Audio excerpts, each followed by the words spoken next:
Assalamualaikum warahmatullahi wabarakatuh. Bismillahirrahmanirrahim. Alhamdulillahirabbil alamin. Arrahmanirrahim. Maliki yaumiddin. Iyyaka na'budu wa iyyaka nasta'in. Ihdinas siratal mustaqim. Siratal ladzina an'amta 'alaihim ghairil maghdubi 'alaihim waladdallin. Amin amin ya rabbal alamin. Alhamdulillah, asyhadu an la ilaha illallah wa asyhadu anna Muhammadar Rasulullah. Allahumma sholli wa sallim wa barik ala Muhammad wa ala ali Muhammad. La haula wa la quwata illa billahil aliyyil azim.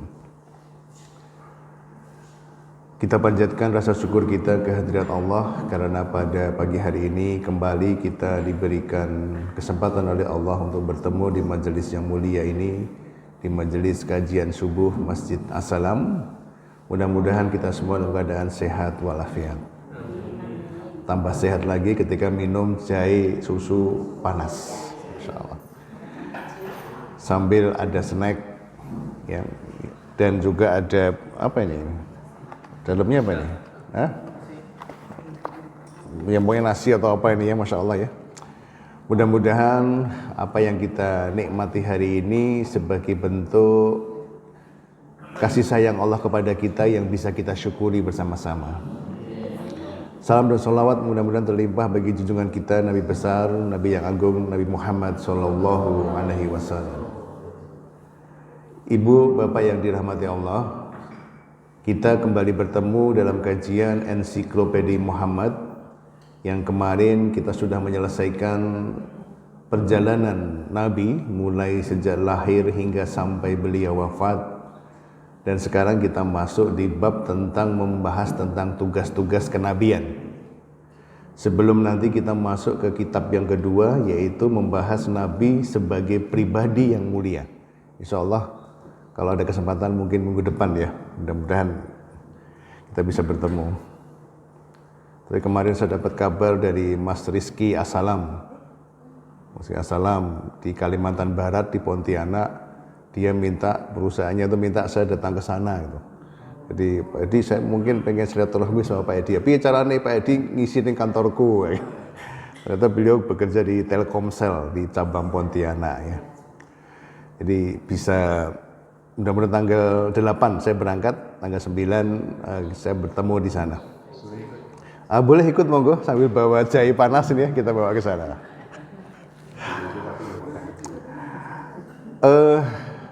Mari kita luruskan niat kepada Allah bahwa hari ini di majelis ini kita senantiasa berharap ridha Allah semata.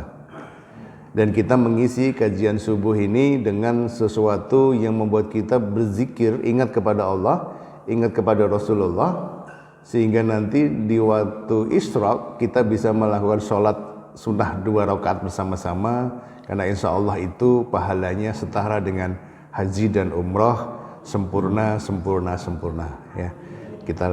Kita menjalankan salah satu wasiat Rasulullah tentang salat syuruk.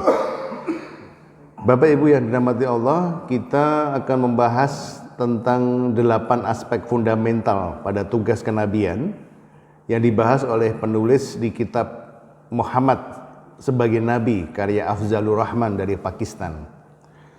Kita akan membahas apa saja sih 8 hal penting yang menjadi tugas khusus para nabi. Nanti kita akan bahas satu persatu. Aspek kenabian Muhammad SAW. Di bab ini dijelaskan oleh penulis bahwa Nabi Muhammad itu diutus Allah dengan risalah yang sama dengan yang dibawa oleh para rasul sebelumnya. Jadi tugas nabi kita itu sebenarnya sama dengan tugas para nabi sebelumnya. Maka risalah atau sirah nabawiyah antara satu nabi dengan nabi yang lain itu kira-kira hampir sama. Ya, ada penugasan, ada kejahiliahan, ada perjuangan, ada perlawanan dan sebagainya. Ini satu hal yang menjadi hal yang perlu kita sadari bahwa nabi ini diutus sama ya dengan nabi-nabi sebelumnya. Beliau menerima wahyu seperti nabi sebelumnya, sama. Ada proses penerimaan wahyu. Di mana di surat An-Nisa disebutkan Allah Subhanahu wa taala berfirman, sesungguhnya kami mewahyukan kepadamu ya Muhammad sebagaimana kami telah mewahyukan kepada Nuh dan nabi-nabi setelahnya. Jadi sama-sama mengalami proses spiritual, yaitu proses bertemu dengan malaikat, kemudian proses merenung dengan keadaan yang sekarang terjadi, dan ada proses penerimaan wahyu. Ini sama. Beliau menerima ajaran agama yang sama dengan nabi sebelumnya. Jadi ajaran yang wahyu yang diterima itu bukan sekedar wahyu-wahyu ilham-ilham tertentu, tapi berisi ajaran Allah, yaitu ajaran Islam. Dia Allah di dalam surat Asy-Syura, Dia Allah telah mensyariatkan kepadamu agama yang telah diwasiatkannya kepada Nuh, dan apa yang telah kami wahyukan kepadamu, dan apa yang telah kami wasiatkan kepada Ibrahim, Musa, dan Isa. Jadi sama-sama menerima ajaran agama. Dan agama itu apa? Agama tauhid, mengisahkan Allah. Ya, itu yang pertama, itu yang akan kita bahas satu persatu, yaitu ini tentang ajaran yang diterima para nabi itu sama. Jadi kita sekarang jadi lebih memahami bahwa perjuangan para nabi itu pada intinya memiliki kesamaan. Nah, sekarang kita akan membahas 8 aspek fundamental kenabian. Yang pertama adalah tentang misi dan tugas Rasulullah. Ini dijelaskan bahwa setiap nabi pasti punya misi dan tugas. Setiap Rasul Allah itu punya misi dan tugas. Dan misi tugasnya itu apa? Ini Al-Quran menjelaskan, ayatnya banyak, tapi saya hanya ambil salah satu saja. Ya, salah satu saja. Di surat Ali Imran ayat 164, di mana Allah Subhanahu wa taala berfirman, A'udzubillahi minasyaitonirrajim, laqad manallahu 'alal mu'minina idz ba'atsa fihim rasulan min anfusihim. Apa itu? Yatlu alaihim ayatihi wa yuzakkihim wa yu'allimuhumul kitaba wal hikmata wa in kanu min qablu lafi dhalalin mubin. Sungguh Allah telah memberi karunia kepada orang-orang beriman ketika Allah mengutus seorang Rasul, yaitu Muhammad, di tengah-tengah mereka dari kalangan mereka sendiri, yang membacakan kepada mereka ayat-ayatnya, menyucikan jiwa mereka, dan mengajarkan kepada mereka kitab Al-Quran dan hikmah, meskipun sebelumnya mereka benar-benar dalam kesesatan yang nyata. Ini adalah firman Allah, di mana sebenarnya manusia itu mendapatkan karunia, ya, orang yang beriman itu mendapat karunia ketika diutus seorang Rasul di tengah-tengah mereka, membacakan ayatnya, kemudian mengajarkan kepada mereka kitab. Dan mereka pada umumnya sebelumnya itu dalam keadaan kesesatan yang nyata. Ini pernah kita bahas, bahwa kita ingat kembali, saya pernah menjelaskan slide ini sebelumnya, di kajian sebelumnya, bahwa Muhammad itu lahir saat semua risalah Nabi telah hilang sepenuhnya di Jazirah Arab. Mereka telah melupakan agama nenek moyang mereka, yaitu yang dibawa oleh Ibrahim dan Ismail. Ajaran monoteisme, tauhid telah hilang, baik pada umat Yahudi maupun Kristiani. Ini satu hal yang perlu kita waspadai, bahwa ternyata ajaran tauhid itu bisa hilang. Termasuk sekarang di rumah kita pun kita bisa mengalami kejadian ini, yaitu mulai lunturnya, mulai mendangkalnya ajaran tauhid tentang mengesahkan Allah, yakin kepada Allah, yakin dengan pertolongan Allah. Ini bisa hilang hanya gara-gara kita lupa mengajarkan, atau adanya pemahaman-pemahaman baru yang bisa mendangkalkan akidah. Contoh misalnya, kalau yang sedang terkenal misalnya Gus Samsudin, ya, yang sedang ramai sama sulap merah, atau mungkin adanya perdukunan dan sebagainya, itu bisa mendangkalkan akidah. Ini satu hal yang harus kita waspadai. Nah, Nabi itu diutus ketika semua orang dalam keadaan kesesatan yang nyata. Ya, ini perlu kita waspadai, ya. Apalagi kalau kita lihat ada riset dari Amerika Serikat tentang Pew Research Institute dari Amerika Serikat yang memprediksi pada tahun 2050 nanti 80% anak muda di dunia itu lebih memilih tidak beragama. Bayangkan ini prediksi mereka, karena memang gerakan mereka untuk menggantikan agama, menggeserkan agama itu memang sudah dirancang. Targetnya 2050. Kita masih hidup enggak ya? Masih hidup ya. Asalam masih ada ya harusnya ya. Ya, kalau nggak ada penerusnya berat. Maka ini yang harus kita waspadai, bahwa ternyata ada orang-orang yang memang ingin menyesatkan. Ka'bah itu dipenuhi berhala, bukan tiba-tiba saja, tapi karena orang-orang yang perjalanan perdagangan ke luar negeri, ini hati-hati dengan perjalanan ke luar negeri, itu pulang itu bawa patung, pulang bawa sesembahan baru, bawa berhala baru, kemudian itu diyakini, diajarkan, diomongkan, diworo-worokan, kemudian orang mulai menyembah itu. Tetap menyembah Allah, tapi menyembah berhala yang lain sebagai Tuhan, sebagai dewa. Ini yang Allah sangat tidak suka. Maka musyrik itu dosa yang tidak bisa diampuni. Maka jangan sampai jenengan ada perasaan menyimpan kesyirikan dalam diri kita. Di rumah ada jimat, di rumah ada akik yang diyakini aku akikku ki yang tak gowong ini semua orang jadi terpesona sama aku. Contoh. Ini repot juga. Ya, ada punya jimat-jimat tertentu, ini jangan sampai ini kita biarkan, jangan sampai ini kita kita terima, kita harus tolak semua itu. Bahkan kalau ada saudara kita yang mengalami itu, kita harus ingatkan, betul. Ini menjadi peringatan buat kita semua. Ini ya, jadi ini hampir mirip bahwa kondisi masyarakat saat Nabi diturunkan dalam keadaan tersesat yang nyata. Nah ini mudah-mudahan kita bisa menjadi penerus para nabi, tugasnya menjaga tauhid.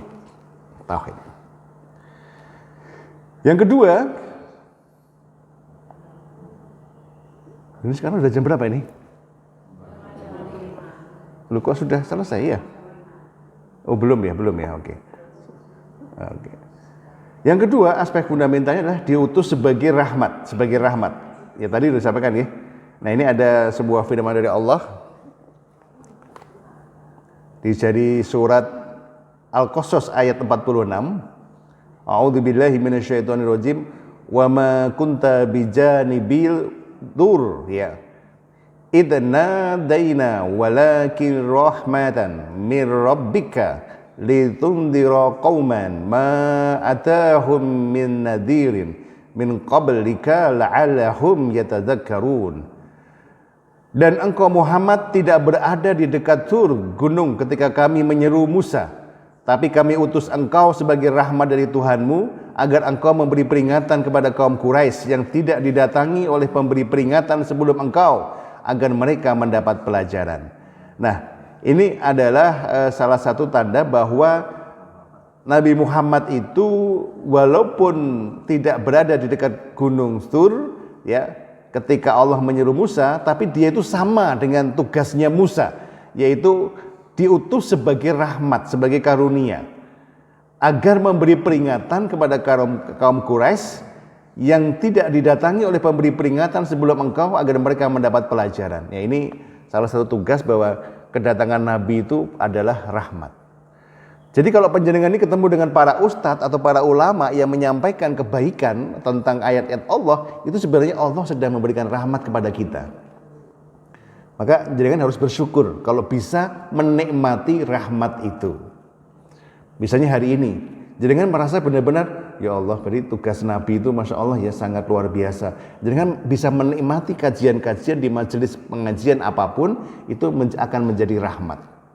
Apalagi ada snacknya, Masya Allah. Apalagi habis ini ada sop senerek dan yang lainnya keluar lagi. Oh nanti setelah kerja bakti gitu ya.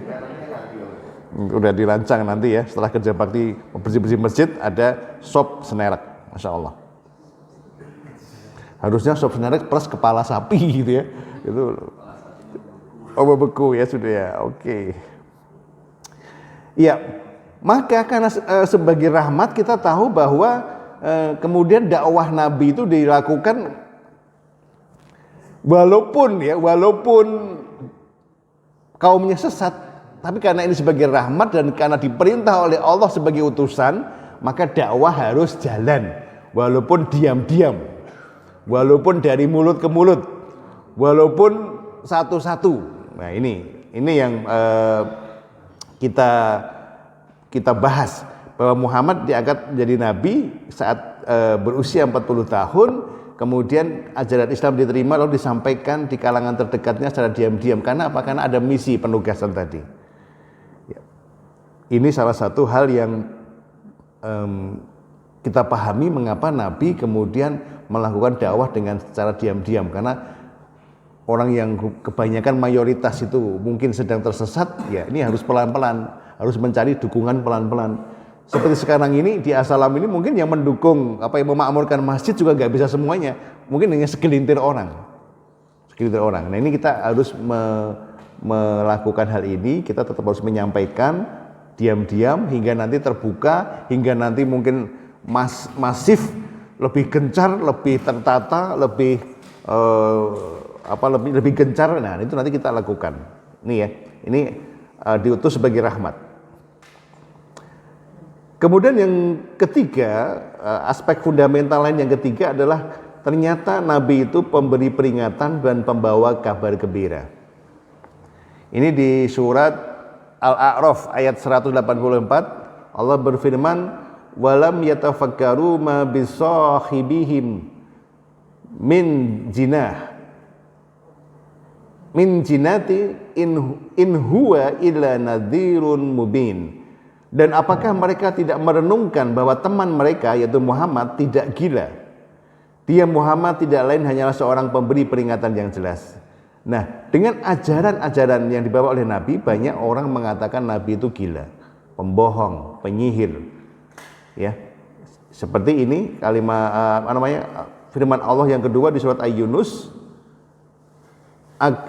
akana linasi ajaba an auhayna ila rajuli minhum an andirin nasi wa basyiril ladina amanu anna lahum qaddama sidqi inda rabbihim. Qalal kafiruna inna hadza lasakhirun mubin.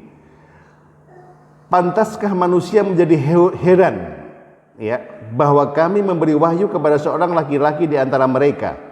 Berilah peringatan kepada manusia dan gembirakanlah orang-orang beriman bahwa mereka mempunyai kedudukan yang tinggi di sisi Tuhan. Orang-orang kafir berkata, orang ini Muhammad benar-benar penyihir. Masya Allah. Ini walaupun mendapatkan tugas sebagai pembawa peringatan, tetap orang itu ngecap kira-kira beres sih. Ini pasti ada masalah, orangnya gila, orang ini penyihir. Ya, penyihir. Jadi ini adalah suatu resiko yang dihadapi oleh para nabi. Pembohong lah, pembawa berita bohong lah, pendusta, penyihir, orangnya bodoh dan sebagainya. Beberapa riwayat mengatakan bahwa Nabi ini disebut sebagai seorang penyihir karena memang kata-katanya itu membuat orang itu kemudian seperti terhipnotis. Karena kalimat yang didengar pada masa itu, yang disampaikan wahyu itu tidak umum, tidak biasa, kalimatnya tidak biasa, susunan bahasanya itu aneh, susunan bahasanya itu kok mengguncang jiwa. Ini dialami oleh Umar bin Khattab. Begitu mendengar ayat-ayat Allah, Masya Allah. Bahkan dalam sebuah riwayat Khalid bin Walid itu pun juga terpengaruh masuk Islam ketika mendengar seorang wanita membacakan kalimat Quran, Masya Allah. Jadi maka banyak orang yang khawatir, ya, dengan kondisi ini, sehingga banyak orang yang hati-hati menyuruh orang berdebat sama Muhammad. Karena kebanyakan para orang-orang Quraisy ini ketika berdebat dengan Rasul, yang tadinya marah, pengen membunuh, pengen membantah, pengen menyangkal, tiba-tiba pulangnya malah masuk Islam. Wah, gue berarti kena sirap, kena ajian pengasihan, kena jaran goyang misalnya. Jadi dianggap sebagai penyihir. Karena apa? Dulu melawan dengan keras, tetapi ternyata setelah pulang malah mengatakan aku sudah masuk Islam, Masya Allah. Tapi ini sebenarnya adalah salah satu bukti bahwa ketika manusia ini, ya, dijelaskan tentang ketinggian kedudukannya di hadapan Allah, orang itu merasa terkesima bahwa dia mendapat kedudukan yang tinggi diberi oleh Allah. Maka orang manusia ini kemudian kebanyakan mulai, wah, ini kok berbeda.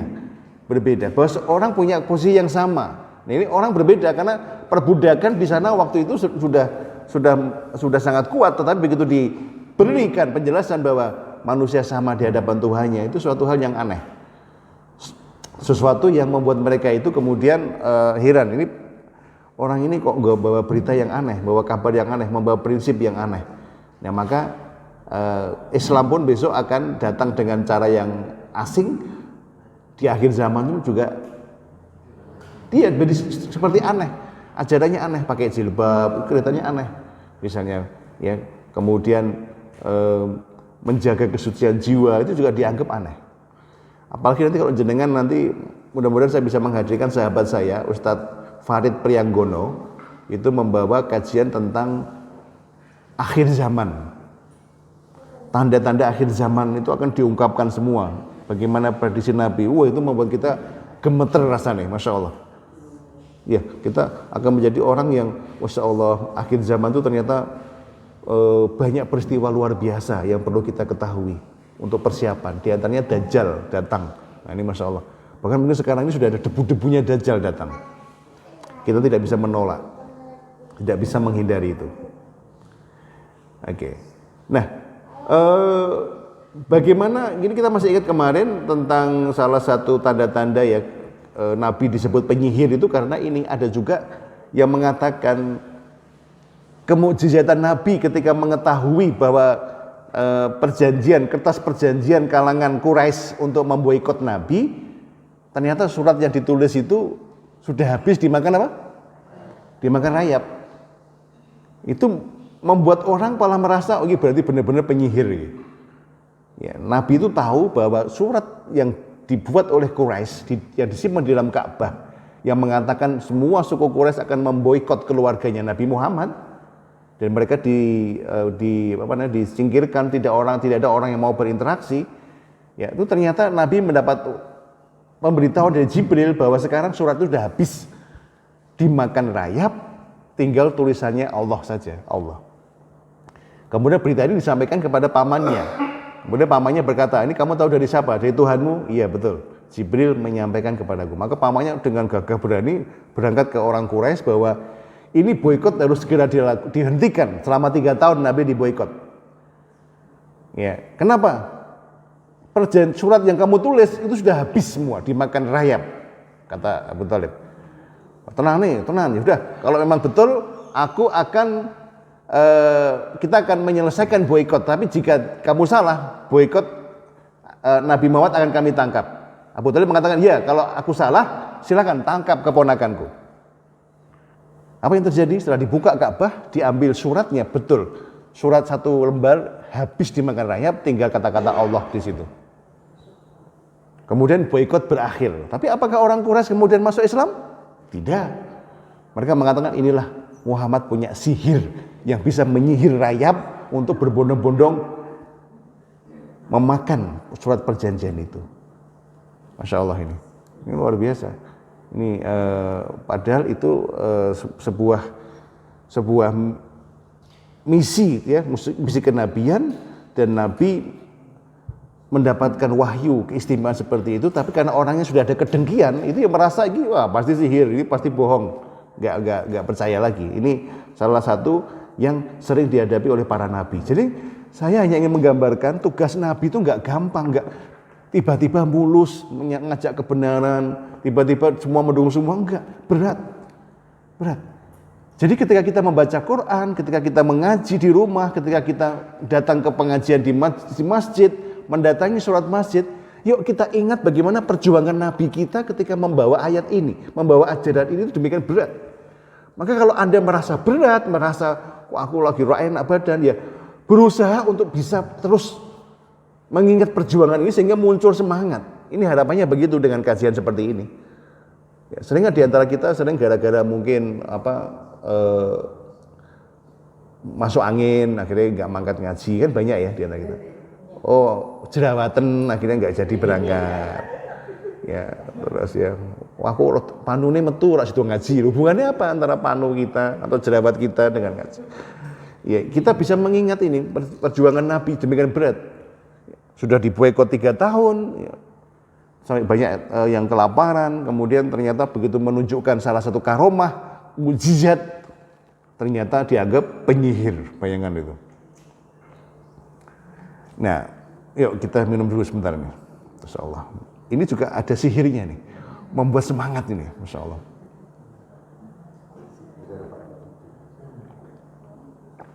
Terima kasih. Nah, yang keempat, ternyata Nabi ini juga tidak berkuasa menghalalkan apa yang sudah dihalalkan, menghalalkan apa yang haram. Tidak berkuasa menghalalkan apa yang haram dan tidak berkuasa mengharamkan apa yang halal. Ini hampir ini menjadi tugas para nabi. Ya. Ini ada salah satu firman Allah di surat At-Tahrim ayat 1. Ya ayyuhan nabiyyu lima taharimu ma ahalallahu lak. Tabtaghi mardata azwajik wallahu ghafurur rahim. Wahai Nabi, mengapa engkau mengharamkan apa yang dihalalkan Allah bagimu? Apakah engkau ingin menyenangkan hati istri-istrimu? Dan Allah Maha Pengampun, Maha Penyayang. Aspek ini penting untuk menjelaskan kepada kita bahwa Nabi itu tidak berkuasa menghalalkan apa yang haram dan mengharamkan apa yang halal. Ini berbeda dengan para rahib Yahudi yang bisa menghalalkan apa yang haram dan mengharamkan apa yang halal. Nah, mengapa yang disampaikan surat At-Tahrim ini? Nah, ini ada sebuah kisah ini. Surat ini turun karena Nabi itu suatu hari minum madu di rumahnya istrinya namanya Zainab. Zainab binti Jahsy. Ya, minum madu di sana. Kemudian setelah itu datang ke rumah Aisyah. Dan di rumah Aisyah ini kemudian Nabi disuguhi oleh Aisyah dan kemudian Nabi bercerita bahwa tadi aku di sana minum madu. Ini membuat Aisyah marah, cemburu. Sampai Nabi mengatakan, ya sudah kalau gitu aku tidak akan lagi demi Allah, tidak akan lagi minum madu selamanya. Ada perasaan manusia. Apa ya? Waktu jengkel sidik karena perilaku istri. Pernah agak jengkel dengan perilaku istri? Pernah? Nah, nanti berarti kenabian. Tanda-tanda kenabian. Wajar itu wajar ini. Nah, besok kita akan bahas kitab Muhammad sebagai suami. Wah, itu keren banget itu. Wah, Masya Allah. Kira-kira perlu ya gak Bu ya? Perlu ya Bu ya? Oh, perlu. Yang jelas tidak ada Nabi sebagai istri, tidak ada ya. Tapi sebagai suami itu luar biasa. Ini perlu Bapak besok harus hadir. Kemudian yang kedua, Nabi pernah ini minum madu kemudian diharamkan. Ada lagi kisah yang kedua itu apa ya? Nabi itu kemudian gara-gara ke rumahnya Hafsah. Ya, ke rumahnya Hafsah. Tapi sebelumnya itu ke Maria Kiptiyah. Ya. Maria Kiptiyah. Kemudian Nabi bercerita, mungkin baru saja aku dari Maria Kiptiyah. Nah, mungkin apa yang diceritakan membuat Hafsah itu cemburunya minta ampun dengan Maria. Sampai Nabi mengatakan, ya sudah mulai sekarang aku nggak akan lagi datang ke rumahnya Maria Kiptiyah. Kok jauh kenapa ini? Ya. Hafsah ini cemburu karena ada sesuatu yang diceritakan Nabi tentang Maria Kiptiyah. Nah, Allah kemudian mengingatkan Nabi, jangan, ini halal, kenapa kau haramkan madu itu? Kamu jangan begitu. Ya, Maria ini juga halal, silahkan, tapi kenapa engkau kemudian mengharamkan, gak datang ke rumahnya lagi, kan dia juga istrimu. Hati-hati, Mas Jenengan jangan sampai bersumpah yang kemudian mengharamkan apa yang halal. Mulai saiki meneh aku rak bakalan ngombe iki. Nah, itu enggak boleh. Itu bisa masuk tanda-tanda itu mengharamkan apa yang halal di hadapan Allah. Gitu. Yang sering terjadi ini pemicunya adalah komunikasi suami istri. Kadang-kadang kita dengan suami istri begitu. Mulai sesuk yen kowe meneh ojo ngidak omah iki lho. Kan ini halal kok diharamkan, enggak boleh. Nah, ini maka hati-hati. Nabi pun tidak berkuasa merubah apa yang halal menjadi haram, tidak bisa. Ini peringatan dari Allah betul bahwa kamu tidak bisa. Ya. Seperti itu. Nah, ini mudah-mudahan bisa menambah wawasan kita. Lalu yang kelima, aspek yang kelima, ternyata para nabi itu menginginkan keselamatan bagi manusia. Ini ada sebuah firman ya dari surat At-Taubah ayat 128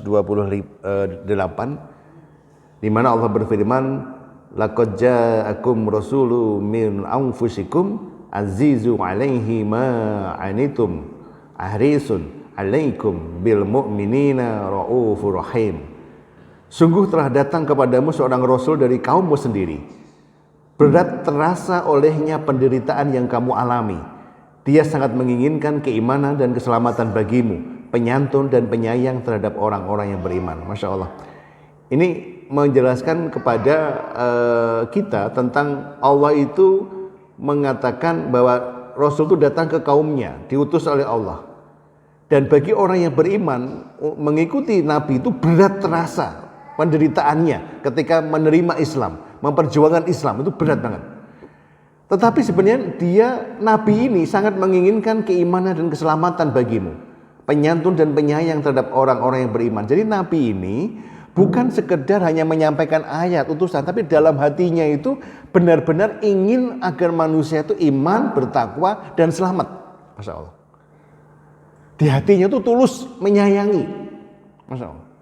Nah ini yang perlu kita pahami. Nabi itu bukan hanya menyampaikan wahyu tok sebagai formalitas, bukan. Tapi hatinya itu benar-benar penuh dengan cinta, penuh dengan kasih sayang, dan ingin semuanya selamat. Jangan sampai masuk neraka, jangan sampai membuat Allah murka. Nah ini ketulusannya itu luar biasa. Bahkan penderitaan umatnya itu benar-benar membuat Nabi menangis, sering menangis. Ini terasa banget di dada Nabi.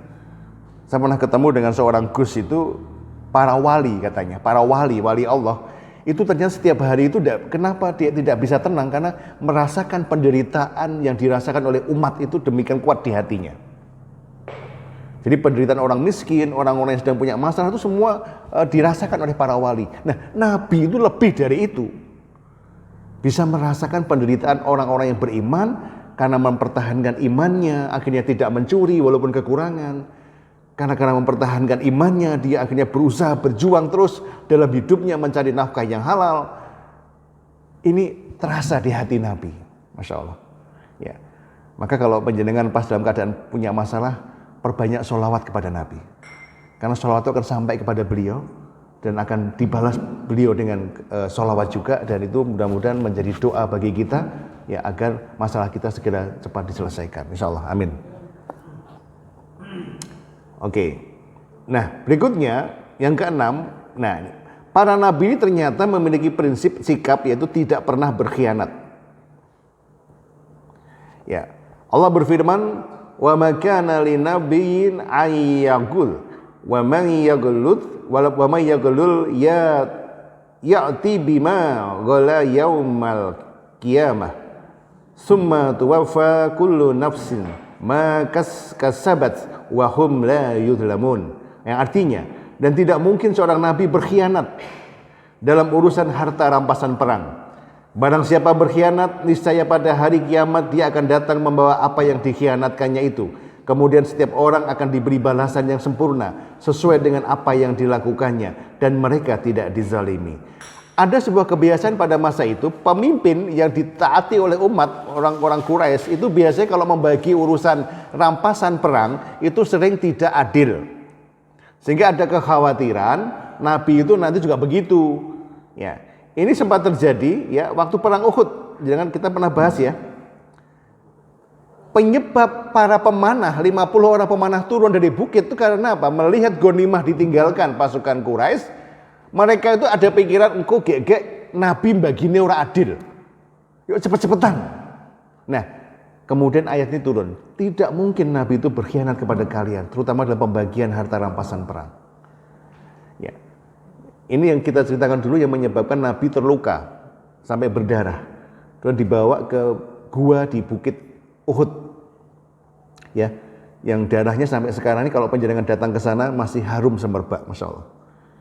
Yang mau umroh besok, coba besok tanya ke para mutawif kalau bisa berkunjung ke gua ini.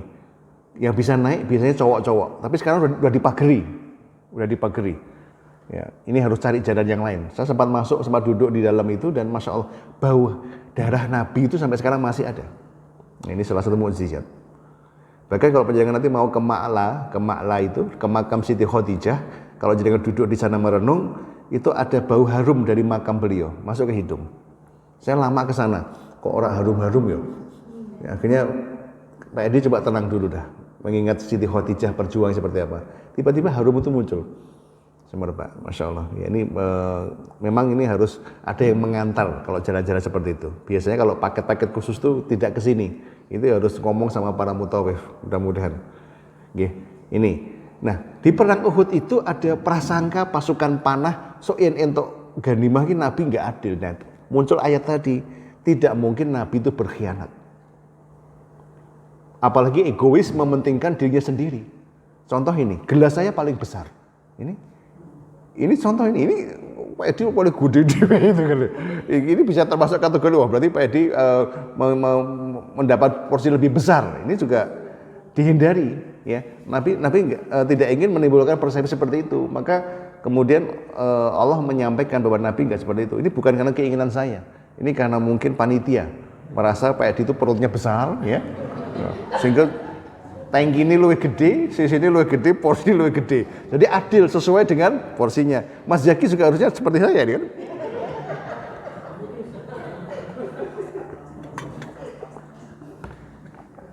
Itu. Ya ini tidak berkhianat para nabi. Yang ketujuh, Nabi tidak pernah mengharapkan imbalan. Ini Masya Allah. Ya. Ini di surat Al-Furqan ayat 57. Ya. Qul ma as'alukum alaihi min ajrin ila man syaa an yattakhidha ila rabbih sabila. Katakanlah, aku tidak meminta imbalan apapun dari kamu dalam menyampaikan risalah itu, melainkan mengharapkan agar orang-orang mau mengambil jalan kepada Tuhannya. Ini para nabi tidak mau menerima imbalan. Ya, tidak mau menerima imbalan. Jadi ini disampaikan bahwa menyampaikan ini bukan karena mengharapkan harta, tahta, wanita dan sebagainya. Bahkan Nabi didatangi oleh para utusan pimpinan Quraisy supaya menghentikan dakwah ini. Kamu minta apa? Harta, dikasih semuanya, paling kaya sekota Mekah. Minta jabatan, dikasih jabatan, tapi nggak usah ngomong itu. Ya, sampai Abu Thalib mengatakan, keponakanku bisa nggak kamu menghentikan? Mereka tuh nggak nyaman. Kamu minta apa akan dikasih. Kata Nabi, walaupun mereka bisa meletakkan matahari di tangan kananku, bulan di tangan kiriku, aku tidak akan menghentikan misi ini. Masya Allah. Bukan itu yang diharapkan, tapi yang diharapkan adalah orang mau kembali kepada Allah, mau menjalankan perintah Allah. Itu harapan Nabi. Jadi penjenengan kalau menyampaikan dakwah ke teman-teman, ke saudara, memang harapannya hanya itu. Aku hanya menyampaikan, mudah-mudahan kamu menjalankan. Udah, itu aja. Harus kita tanamkan dari hati. Gitu. Bukan mengharapkan imbalan, apalagi pujian, wah Pak Edi keren, wah kamu buat luar biasa, bukan, tapi sampaikan dengan tulus. Nah ini ciri-ciri Nabi. Ya, kemudian yang berikutnya yang ke-8. Ini terakhir ini. Nabi adalah utusan yang memberi nasihat dan pesan ilahi, bukan pemaksa dan bukan pemelihara urusan manusia. Artinya bukan yang bertanggung jawab atas nasib manusia.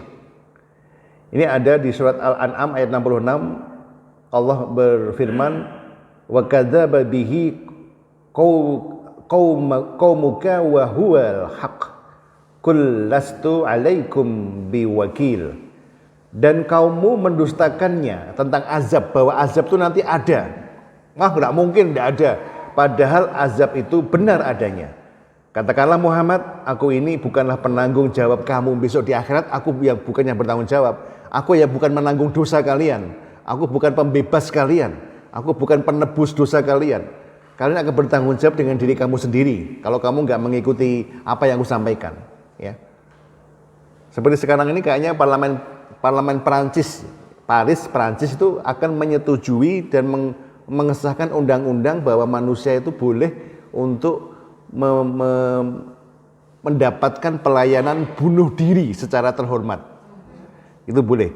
Nah, ini kan kadang-kadang mereka mengatakan ya tidak ada kehidupan setelah mati. Mati ya mati, tidur begitu aja. Ini mereka nggak percaya dengan adanya azab Allah, nggak percaya. Ya monggo silahkan, jalankan aja. Karena Nabi bukan yang akan mengurusi besok akhirat kamu, tidak. Nabi tidak sampai ke sana. Ya, ngeri ya. Bunuh diri tapi difasilitasi negara, bayangkan. Terhormat. Ini kan mengerikan ini. Ini mudah-mudahan kita nggak seperti itu ya.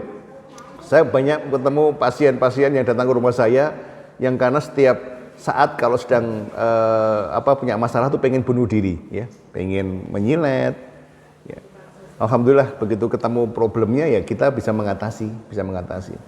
Kemarin ada seorang wanita yang dia pandai bahasa Cina, bahasa Jepang, bahasa Korea, itu punya kebiasaan pengen bunuh diri karena dia dibohongi oleh kekasihnya dari Jepang sehingga apartemennya itu dijual sama kekasihnya itu, pacarnya itu. Masya Allah ya, nilainya 3 miliar itu apartemen itu. Masya Allah, ini sampai stres berat. Maka kehilangan uang 3 miliar itu bisa membuat orang stres berat ternyata. Untung saya belum pernah gitu, jadi nggak pernah merasakan stresnya kayak opo gitu. Duit 3 miliar baru gue hilang, piye carasane. Ini anak masih usia 25 tahun. Masya Allah, ini tapi alhamdulillah akhirnya bisa selesai karena dia ternyata hanya butuh perhatian dari keluarga. Kemudian Allah berfirman di surat Yunus ayat 108, Qul ya ayyuhan nas qad ja'akumul haqq mir rabbikum faman ihtada fabi annama yahtadi li nafsihi wa man dalla fa innama yadilu 'alaiha wa ma ana 'alaikum biwakilin. Katakanlah Muhammad, wahai manusia, telah datang kepadamu kebenaran Al-Qur'an dari Tuhanmu. Sebab itu barang siapa mendapat petunjuk, maka sebenarnya petunjuk itu untuk kebaikan dirinya sendiri. Dan barang siapa sesat, sesungguhnya kesesatannya itu mencelakakan dirinya sendiri. Dan aku bukanlah pemelihara dirimu. Masya Allah. Ya, ternyata inilah yang disampaikan oleh Nabi, ya, bahwa tugas Nabi itu hanya menyampaikan nasihat dan menyampaikan pesan dari ilahi, pesan dari Allah. Tapi tidak sampai bertanggung jawab tentang nasibnya nanti kalau dia menolak bagaimana, kalau dia menentang bagaimana, itu bukan urusan kita. Sehingga tidak ada rasa terlalu sedih, terlalu khawatir banget kalau nanti di akhirat seperti ini. Enggak, karena ini resiko, konsekuensi. Sudah tak beri peringatan, kok tidak manut, ya sudah. Ya. Jadi tugas kita memang harus memberikan nasihat, menyampaikan pesan Allah, tidak perlu memaksa, ya, tidak perlu memaksa, ya. Karena ini nanti adalah urusan dia sendiri. Ini kecuali kepada anak-anak loh ya. Kalau anak-anak harus dipaksa sampai usia 7 tahun itu mereka harus diminta sholat. Kalau sampai usia 10 tahun tidak sholat harus dipaksa. Harus tunjukkan hukuman, sanksi.